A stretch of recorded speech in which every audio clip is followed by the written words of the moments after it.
Good morning friends. स्वागत है आपका आपके अपने YouTube channel study with Ravi Thakur पर। तो चलिए आज द हिंदू एडिटोरियल वोकैबुलरी की शुरुआत करते हैं। वोकैबुलरी के पीडीएफ के लिए आप मुझसे टेलीग्राम ग्रुप पे जुड़ सकते हैं।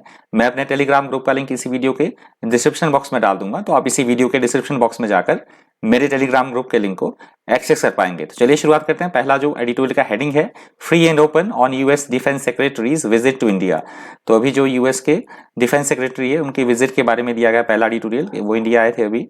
तो काफी सारे मुद्दों पे चर्चा हुई, काफी सारे मुद्दों पे बातचीत हुई, तो इसके बारे में दिया गया पूरा एडिटोरियल इंपॉर्टेंट है, आप पढ़ लीजिएगा। तो चलिए शुरुआत करते हैं। पहला जो वर्ड है आज का वो है हीट। हीट वर्ड यहाँ पे नाउन की तरह यूज हुआ है। हीट का मतलब होता है किसी की सलाह, या हम बोल सकते हैं कहे गए पर विशेष ध्यान देना, या हम बोल सकते हैं चौकसी रखना, उसे बोला जाता है इंग्लिश में हीट।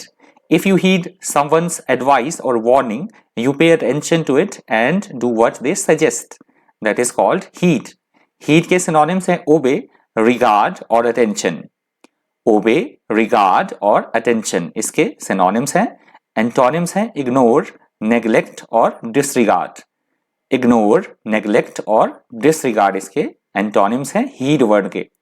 अगला शब्द है हमारे पास सैंक्शंस। सैंक्शंस यहाँ पे नाउन की तरह यूज हुआ है। सैंक्शंस का मतलब होता है यदि कोई देश अंतरराष्ट्रीय नियमों का उल्लंघन करे, पालना उसकी ना करे, तो उस देश पर कई तरह के प्रतिबंध लगा देना, रोक लगा देना, उसे बोला जाता है sanctions. Sanctions are measures taken by countries to restrict trade and official contact with a country that has broken international law. That is called sanctions. इसके synonyms है punishment, penalty और bans. Punishment, penalty और bans. Antonyms है authorization, permits और allow. Authorization, permits और allow इसके antonyms हैं sanctions के। नेक्स्ट वर्ड है हमारे पास प्रोक्योरिंग। प्रोक्योरिंग यहाँ पे वर्ब की तरह यूज हुआ है। प्रोक्योरिंग का मतलब होता है कुछ ऑब्टेन करना, कुछ प्राप्त करना, और वो भी थोड़ा सा मुश्किल से, तो उसे बोला जाता है procuring. If you procure something, specially something that is difficult to get, you obtain it, that is called procuring. इसके सिनोनिम्स है ऑब्टेन, एक्वायरिंग और गेनिंग। ऑब्टेन, एक्वायरिंग और गेनिंग इसके सिनोनिम्स हैं। एंटोनिम्स है फेलिंग और गॉन। फेलिंग और gone इसके एंटोनिम्स हैं प्रोक्योरिंग वर्ड के। नेक्स्ट वर्ड है हमारे पास डिस्क्रेशन। डिस्क्रेशन वर्ड यहाँ पे नाउन की तरह यूज हुआ है। डिस्क्रेशन का मतलब होता है अक्लमंदी से, समझदारी से, विवेक या अपनी बुद्धि से काम लेना, उसे बोला जाता है discretion. Discretion is the quality of behaving in a quiet and controlled way without drawing attention to yourself और गिविंग अवे पर्सनल और private information, that is called discretion. Discretion के सिनोनिम्स हैं prudence, discernment, caution. Prudence, discernment और caution इसके synonyms हैं। इसके antonyms हैं इनडिस्क्रेशन और केयरलेसनेस। इनडिस्क्रेशन और केयरलेसनेस इसके एंटोनिम्स हैं डिस्क्रेशन वर्ड के। यहां से दूसरा एडिटोरियल शुरू होता है। दूसरे एडिटोरियल का हेडिंग आप देख ही रहे हैं, the way of forward on Myanmar's political situation. तो इसके रिगार्डिंग द हिंदू में पहले भी एडिटोरियल आ चुका है। म्यांमार में जो है वहां के जो पूरे पॉलिटिकल जो लीडर हैं सभी, उनको वहां की आर्मी के द्वारा डिटेन कर दिया गया है, नजरबंद जेल में डाल दिया गया है, तो जो कि डेमोक्रेसी के बिल्कुल खिलाफ है। तो इसके बारे में दिया गया है पूरा एडिटोरियल कि वहां की सिचुएशन इस समय क्या है म्यांमार की, पढ़ लीजिएगा, अभी इंपॉर्टेंट है। तो इसका पहला वर्ड है स्टेडिली। स्टेडिली यहाँ पे एडवर्ब की तरह यूज हुआ है। स्टेडिली का मतलब होता है ऐसा कोई काम जो लगातार चलता रहे, नियमित गति से चलता रहे, बड़ा फर्मली तरीके से चलता रहे, स्थिरता पूर्वक चलता रहे, उसे बोला जाता है स्टेडिली। डेवलपिंग, ग्रोइंग और happening gradually and at a regular rate और pace, that is called steadily. इसके सिनोनिम्स हैं कंसिस्टेंटली, स्टेडी और रेगुलरली। कंसिस्टेंटली, स्टेडी और रेगुलरली इसके सिनोनिम्स हैं। एंटोनिम्स है इसके अनस्टेडीली, फॉल्टरिंगली और एक्साइटेडली। अनस्टेडीली, फॉल्टरिंगली और एक्साइटेडली इसके एंटोनिम्स हैं स्टेडीली वर्ड के। अगला वर्ड है हमारे पास केओस। केओस यहाँ पे नाउन की तरह यूज हुआ है। केओस का मतलब होता है किसी तरह की कंफ्यूजन की, डिसऑर्डर की, अवस्था की या अराजकता की स्थिति होना, उसे बोला जाता है केओस। जैसे इस समय म्यांमार में ही है, म्यांमार के बारे में ही एडिटोरियल है, तो वहां पे किस तरह की स्थिति है, भी अशासन जो है, शासन व्यवस्था आर्मी ने अपने हाथों में ले ली है, तो वहां कई लोग प्रोटेस्ट कर रहे हैं, तो उस कंटेक्स्ट में ये वर्ड यूज हुआ है केओस। इसके सिनोनिम्स है डिसऑर्डर, कंफ्यूजन और टर्मोइल। डिसऑर्डर, कंफ्यूजन और टर्मोइल इसके सिनोनिम्स हैं। एंटोनिम्स है ऑर्डर, हार्मनी और काम। ऑर्डर, हार्मनी और काम इसके एंटोनिम्स हैं केओस वर्ड के। अगला शब्द है हमारे पास टॉपल्ड। टॉपल्ड वर्ड यहाँ पे वर्ब की तरह यूज हुआ है। टॉपल्ड वर्ड का मतलब होता है किसी देश के नेता को उसके पद से हटा देना, जैसे वहां म्यांमार की आर्मी के जनरल ने किया है। अभी सारे नेताओं को क्या कर दिया, नजरबंद कर दिया और सरकार क्या कर दिया, वहां पे अस्थिरता पैदा कर दी या अस्थिर कर देना या गिर जाना भी होता है इसका मतलब टॉपल्ड वर्ड का। To topple a government or leader, especially one that is not elected by the people, means to cause them to lose power. That is called toppled. इसके synonyms है fall, ousted, overturn. Fall, ousted, overturn. इसके synonyms हैं। Antonyms है installed, righted और made. Installed, righted और made. इसके antonyms हैं toppled word के। अगला शब्द है हमारे पास डिटेन्ड। डिटेन्ड यहाँ पे वर्ब की तरह यूज हुआ है। डिटेन्ड का मतलब होता है किसी को कैद करके रखना, जेल में डाल देना या नजरबंद करके रखना, उसे बोला जाता है डिटेन्ड। जैसे किसको किया गया है डिटेन, अभी जो म्यांमार के सभी पॉलिटिकल लीडर से उनको डिटेन कर दिया गया है वहां की आर्मी के द्वारा। That is called detained.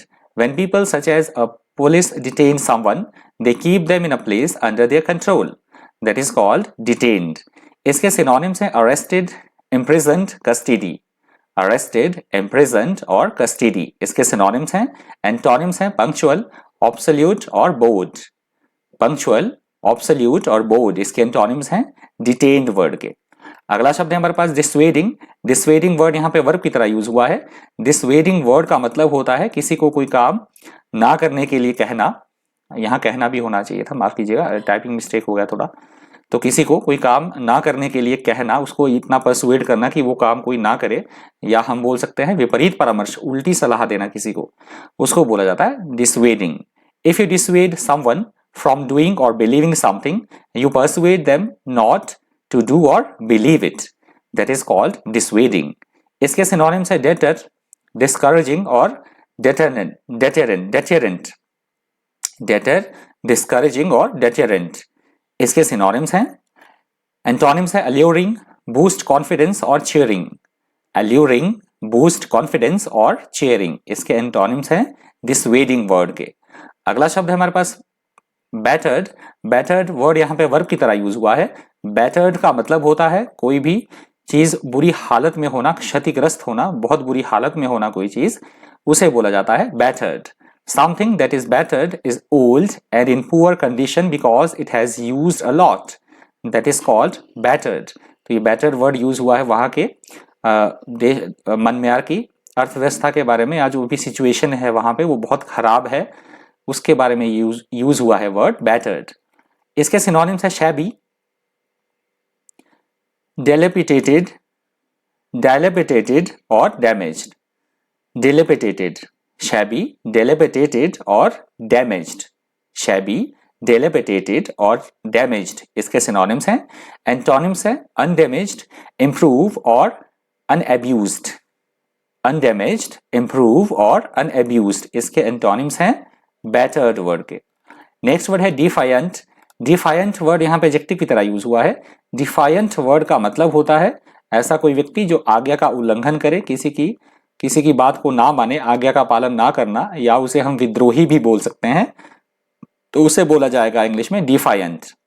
If you say that someone is defiant, you mean they show aggression और independence by refusing to obey someone, that is called defiant. इसके सिनोनिम्स हैं इनसबऑर्डिनेट, डिसओबीडिएंट और रिकैल्सिट्रेंट। इनसबऑर्डिनेट, डिसओबीडिएंट और रिकैल्सिट्रेंट इसके सिनोनिम्स हैं। Antonyms हैं obedient, respectful और submissive. Obedient, respectful और सबमिसिव इसके एंटोनिम्स हैं डिफायंट वर्ड के।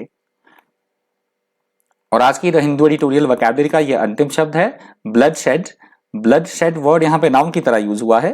ब्लडशेड वर्ड का मतलब होता है भारी संख्या में लोगों का मारा जाना, खून खराबा होना, रक्तपात होना, उसे बोला जाता है bloodshed. Bloodshed is violence in which people are killed or wounded. That is called bloodshed. तो bloodshed के जो synonyms है वो है slaughter, carnage और massacre. Slaughter, carnage और massacre इसके synonyms हैं। Antonyms हैं peace, accord और agreement. Peace, accord और agreement इसके antonyms हैं bloodshed के। तो ये ब्लडशेड वर्ड आज के द हिंदू एडिटोरियल वोकैबुलरी का अंतिम शब्द था। यदि आपको वीडियो हेल्पफुल लगा हो, इन्फॉर्मेटिव लगा तो प्लीज वीडियो को लाइक कर दीजिएगा और अगर आपसे हो सके तो ज्यादा से ज्यादा वीडियो को शेयर भी कर दीजिएगा। और अगर आप मेरे चैनल पर पहली बार विजिट कर रहे हैं तो चैनल को सब्सक्राइब करना और बेल आइकन प्रेस करना बिल्कुल भी मत भूलिएगा, जिससे जब भी मैं कोई नई वीडियो अपलोड करूंगा तो उसकी नोटिफिकेशन आपको टाइम टू टाइम मिलती रहे। तो आज के द हिंदू एडिटोरियल वोकैबुलरी में इतना ही। इसी तरह के इन्फॉर्मेटिव वीडियोस के लिए बने रहिए चैनल पर। Thank you, thanks for watching.